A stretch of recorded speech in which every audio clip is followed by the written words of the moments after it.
kind of a famous phrase. It's let's kill the tumor before we kill the patient. It's amazing. You know, I'm involved in clinical trials, and you know, it's very saddening if someone on the trial dies due to our therapy. And we fortunately haven't seen that, but there are lots of therapies that are being being tested right now that do cause death because it's too toxic. So the better way is targeting the drug. And in using the same illustration, you inject that red drug, and instead of going everywhere, it just finds the tumor. That's what we want. That's the goal. How do you accomplish that goal? So before any of you were born, I'm talking about the students and probably most everybody else in the room, published a paper with Phil Lau, who is my mentor from Purdue. I went to graduate school at Purdue. And I came up with this way in his laboratory of delivering molecules into cells by, and I think you'll be able to relate to this. It's sneaking the drug into the cell. The cell doesn't know it's going to get it. And I'll explain how that works in just a second. But what I did is I took something that every one of you gets every single day. That's a vitamin. It's called folic acid. If you look on your cereal box, it'll be one of the many things that's added to your cereal to fortify it. It's also added these days to breads and pastas and so forth. But what I found out is that this form, and I'm obviously introducing chemistry. Many of you probably have had chemistry already. This is what folic acid looks like at the chemical level.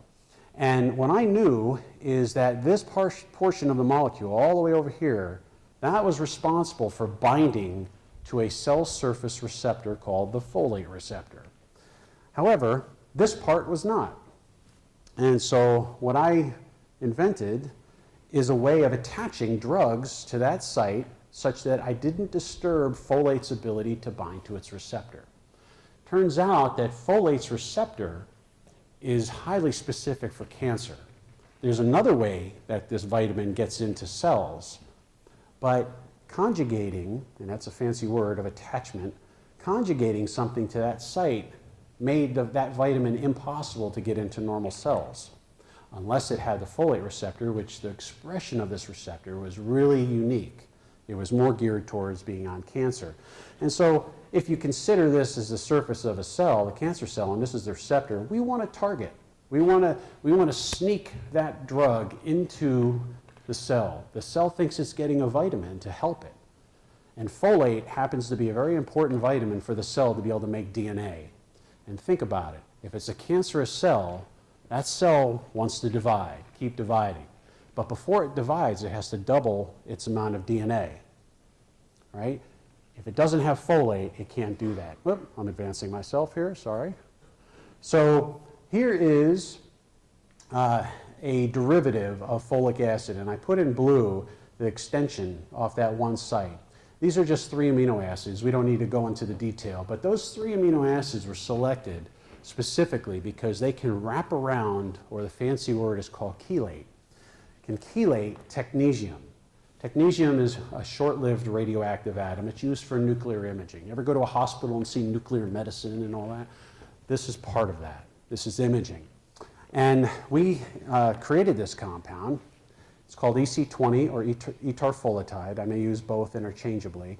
And the idea is if a cancer cell has the receptors on the cell surface, we want to park EC20 on that receptor. And it binds just like a key goes into a lock. It's very specific molecular interaction. So having done that, we can give mice tumors. We typically put them on their back flank area. These are human tumors, and we have special mice that allows those human tumors to grow on those mice. And it will eventually kill the mice if they're not treated or cured by some other means. But we test this where we give the mice tumors, and then we inject the radioactive form of EC20.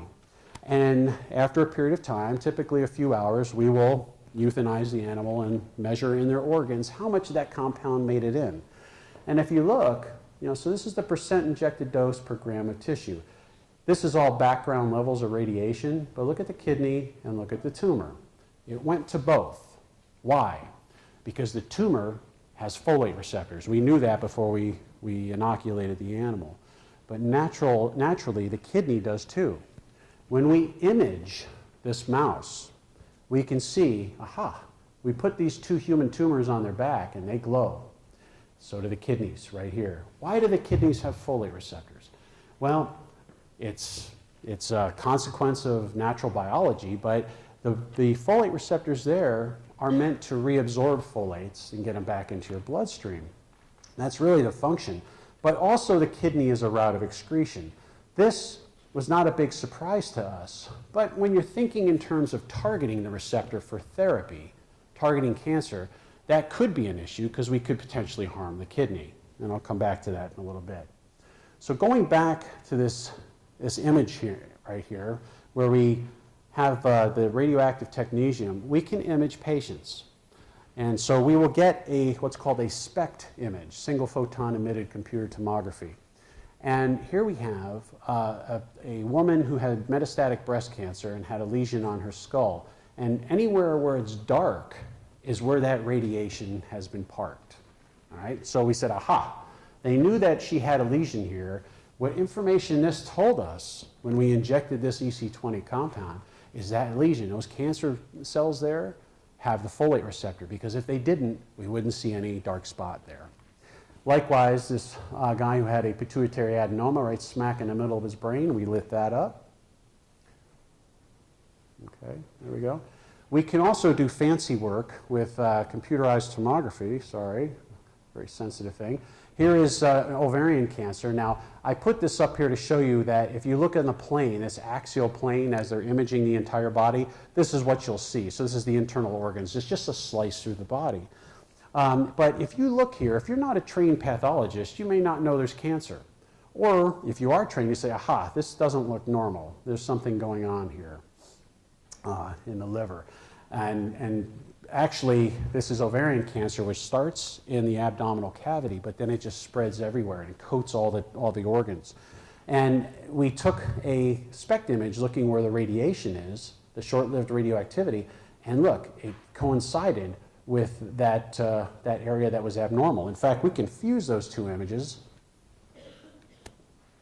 and put some fancy color around it to really make it obvious where the cancer is. This helps the clinician. It says, ah, this is where it is. It may help them to even cut out the tumor if they can, if that's an option. So we have used our, this is awfully slow, I apologize. There we go. We've used this knowledge of imaging to develop drugs to target, to kill the cell, to kill the tumor.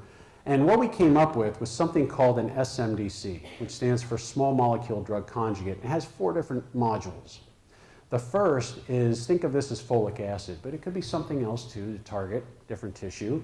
Because why? Well, the cell wants this. The cell wants this. It doesn't care about this. In fact, it doesn't want that because that's going to kill it. So we attach that potent drug, or in some cases we'll call it a warhead. And yeah, we use fancy words too. So we attach this drug to the targeting ligand. The chemistry of how we attach those two is very important. Not important for today's discussion, but it is important on how you connect them. So those of you that are interested in chemistry, contact me. I can talk to you more about this. But what happens, and Evan, if I can have you press the button, this is a video of what we know goes on. So here we have the SMDC. It's approaching this tumor cell that has a folate receptor, and it's going to bind just like a key going into a lock. It's going to trigger this membrane to pinch inward, and that process is called endocytosis. That's the company, we derived our company name from that, endocyte, as you can see. So these vesicles come in here, and through those chemistries that I didn't really go into detail, what happens is once it's inside the cell, the conjugate breaks apart. And the drug, in this example, is going to go in the nucleus and kill it, or stop DNA synthesis and so forth. And the green tumor cells get killed, whereas the blue normal tissue is fine. So that's the idea, specifically targeting a drug, masking that drug so it doesn't go into normal cells and hurt the normal cells, but only go to the cancer cell where it can unload the payload and kill. So does this look familiar? At least I know the 9th graders saw this again this week. The cell cycle. Who cares? Who cares about the cell cycle? Well, I'm going to give you a reason why. So again, you're in school, you learn about the different phases. Someone talks about a G2M transition. Well, unless you're embedded in the molecular biology and the use of that knowledge to help treat a disease, it probably won't matter. But watch this. We know that during the mitotic phase, which is broken apart into different subphases, this one in particular is called metaphase. And I know you took a test on this recently, but just bear with me for a minute, because I want to give you a real-world example. During this process of the cancer cell dividing, its goal is to make two daughter cells, right? Here you have all the chromosomes lining up at the equator. We have the nuclear envelope has disappeared. We have the centrioles on each end, which is eventually going to split off into two different cells. But before that happens, you have these things coming out of the centrioles that bind to the chromatids, pulls them apart, because we want the same amount of genetic information on each end so that the two daughter cells will be the same. These extensions are proteins. It's a protein polymer called microtubules. Well, we know from natural sources